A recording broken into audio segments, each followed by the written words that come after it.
శ్రీ సేవాలాల్ మహారాజ్ జయంతి వేడుకల అనంతరం మీడియాతో మాట్లాడుతున్న బీఆర్ఎస్ వర్కింగ్ ప్రెసిడెంట్ కేటీఆర్ కేంద్ర కార్యాలయంలో పెద్దలు మాజీ మంత్రివర్యులు శ్రీమతి సత్యవతి రాథోడ్ గారు, గౌరవ శాసనసభ్యులు శ్రీ అనిల్ జాదవ్ గారు, గౌరవనీయులైన మా సోదరులు బుక్యా జాన్సన్ రాథోడ్ గారు, అట్లాగే వాల్యా నాయక్ గారు, రామచంద్ర నాయక్ గారు, రాంబల్ గారు, ఇంకా గాంధీ నాయక్ గారు, మా రాజు గారు, మా శ్రీనివాస్ గౌడ్ గారు అందరం కూడా కలిసి ఘనంగా ఇక్కడ భోగ్ బండార్, అదేవిధంగా మన సేవలాల్ మహారాజ్ యొక్క 287వ జయంతి ఉత్సవాలను ఇక్కడ జరుపుకోవడం చాలా సంతోషం. మీ అందరికీ తెలుసు, ఈ రాష్ట్రంలో మా తాండాలో మా రాజ్యం ఉండాలి అనే నినాదానికి, గిరిజనుల ఆత్మగౌరవానికి మరి అల్టిమేట్గా న్యాయం చేసిన నాయకుడు పెద్దలు శ్రీ కేసీఆర్ గారు. అది గిరిజన గూడాలు కావచ్చు, కోయగూడాలు కావచ్చు, లంబాడ తాండాలు కావచ్చు, 3146 కొత్త గ్రామ పంచాయతీలను ఏర్పాటు చేసి ఇవాళ 3146 మంది మా గిరిజన బిడ్డలు సర్పంచులుగా, వార్డు సభ్యులుగా మరి 30,000 మంది వార్డు సభ్యులు అయినారు అంటే దానికి కారణం గౌరవ పెద్దలు మరి మన నాయకులు కేసీఆర్ గారు. అట్లాగే కేవలం తాండాలు మాత్రమే కాదు, ఒకే ఒక్క రోజు 4.5 లక్షల ఎకరాల పోడు పట్టాలిచ్చి గిరిజనులను వారి ఆత్మగౌరవాన్ని నిలబెట్టింది కూడా కేసీఆర్ గారు.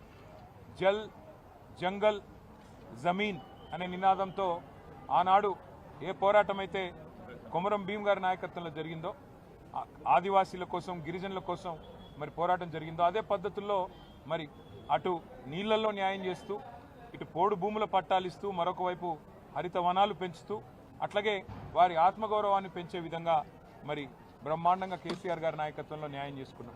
అట్లాగే విద్యా ఉపాధి అవకాశాల్లో మెరుగైన అవకాశాలు గిరిజన బిడ్డలకు రావాలన్న ఉద్దేశంతో ఆశ్రమ పాఠశాలలు పెట్టి మా సత్యవతి రాథోడ్ గారి నాయకత్వంలో ఆనాడు పెద్ద ఎత్తున మా గిరిజన బిడ్డల కోసం మరి వందలాది గురుకుల పాఠశాలలు, జూనియర్ కాలేజీలు, డిగ్రీ కాలేజీలు కూడా పెట్టిన ఘనత బీఆర్ఎస్ ప్రభుత్వాన్ని, పెద్దలు కేసీఆర్ గారు. అట్లాగే కేసీఆర్ గారు మొదటి నుంచి చెప్తా వచ్చింది, తెలంగాణ రాష్ట్రం ఏర్పడితే గిరిజనులకు మరి ఉపాధి అవకాశాల్లో, విద్యలో రిజర్వేషన్లు పెరుగుతాయని ఏదైతే చెప్పారో, చెప్పినట్టుగానే 6% నుంచి 10% రిజర్వేషన్లు పెంచి మరి చదువుకున్న గిరిజన బిడ్డలకి గొప్పగా అవకాశాలు ఇచ్చి వారి రిజర్వేషన్ల శాతం పెంచిన ఘనత కూడా కేసీఆర్ గారికి దక్కుతుంది.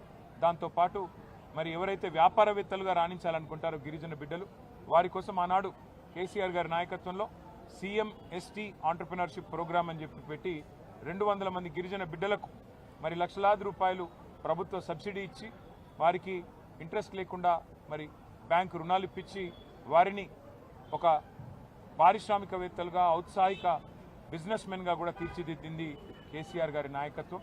కాబట్టి అన్ని రంగాలలో ఎన్ని రకాలుగా మరి న్యాయం చేయగలమో అన్ని రకాలుగా న్యాయం చేసే ప్రయత్నం చేసినాం.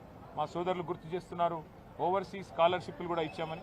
అవి మాత్రమే కాదు, ఇంకా సేవాలాల్ బంజారా భవన్ ఇక్కడే బంజారా హిల్స్ నడిబొడ్డున కట్టిస్తాము అని మాటిచ్చారు కేసీఆర్ గారు, కట్టించారు. ఇవాళ అది ఒక తలమానికంలాగా మరి ప్రతి జిల్లాలో కూడా మరి అదే పద్ధతుల్లో సేవాలాల్ భవన్, సేవాలాల్ బంజారా భవన్ పేరిట మరి స్థలం మంజూరు చేసినారు, కట్టించే ప్రయత్నం చేసినాము. అట్లాగే హైదరాబాద్ నడిబొడ్డున బంజారా హిల్స్లో మరి ఇక్కడ బ్రహ్మాండమైన భవనాన్ని ఏర్పాటు చేసి దానికి కేసీఆర్ గారే ఇనాగ్రేషన్ కూడా చేసి గిరిజనుల ఆత్మగౌరవాన్ని నిలిపి, అట్లాగే సేవాలాల్ మహారాజ్ జయంతిని కూడా అధికారికంగా నిర్వహించడమే కాకుండా మరి బ్రహ్మాండంగా రాష్ట్ర ప్రభుత్వమే మొత్తం బాధ్యత తీసుకొని నడిపింది కేసీఆర్ గారి నాయకత్వం. ఇవన్నీ కూడా అందరికీ తెలుసు మా గిరిజన బిడ్డలకి.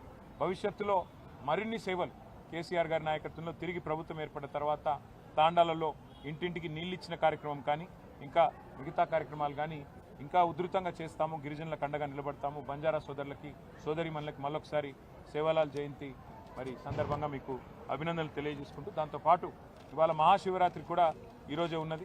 మహాశివరాత్రి సందర్భంగా కూడా మరి రాష్ట్రంలోని ప్రతి తమ్ముడికి, ప్రతి అన్నకి, ప్రతి చెల్లికి, ప్రతి అక్కకి పేరు పేరున అందరికీ మహాశివరాత్రి పర్వదిన సందర్భంగా హృదయపూర్వకంగా శుభాకాంక్షలు. మరి ఆ శివుడి ఆశీర్వాదంతో ఈ రాష్ట్రం సుభిక్షంగా ఉండాలని, మీరందరూ మీ కుటుంబాలతో సంతోషంగా ఉండాలని మనసారా కోరుకుంటూ, వాళ్ళ 2 పండుగలు ఒకటే రోజు వచ్చినాయి, సేవాలాల్ జయంతి, శివరాత్రి.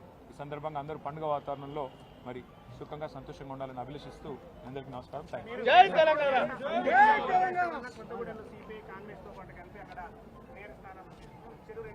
ఉండొచ్చు, దానికేముంది, వాళ్ళు ఆల్రెడీ అలయన్స్లో ఉన్నారు కదా. కాకపోతే వాళ్ళు ఆల్రెడీ సిపిఐ అనేది అలయన్స్లో ఉంది, ఇబ్బంది ఏమీ లేదు. మేము సింగరేణిలో ఉండే కార్మికుల ప్రయోజనాల దృష్ట్యా సింగరేణిలో జరుగుతున్న దోపిడీని నిరోధించడానికి అని నేను క్లియర్గా చెప్పాను.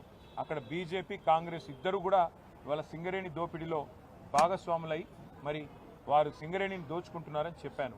చెప్పినా ఇవాళ ఏఐటీసీ లాంటి సంఘం మరి సిపిఐకి అటాచ్డ్ ఉన్నా మరి వారు ఏ కారణం చేతనో ఈ పొత్తు కొప్పుకున్నట్టున్నారు. మరి వారి మీద ఏ మొత్తులు పనిచేసే నాకు తెలియదు. కానీ బట్ ఒకటి మాత్రం పక్క, ఎవరు కలిసి వచ్చినా కలిసి రాకపోయినా సింగరేణి సంస్థ ప్రయోజనాల కోసం, సింగరేణి కార్మికుల కోసం గతంలో ఎట్లా కొట్లాడామో, గతంలో వారితో ఎట్లా ఉన్నామో భవిష్యత్తులో కూడా అట్లాగే ఉంటుంది. నాకున్న అవగాహన మేరకి వాళ్ళ దాదాపు 34 చోట్ల హంగు ఉంది. సరే, అక్కడ చాలా అరాచకాలు చేస్తూ ఉన్నారు కాంగ్రెస్ వారు.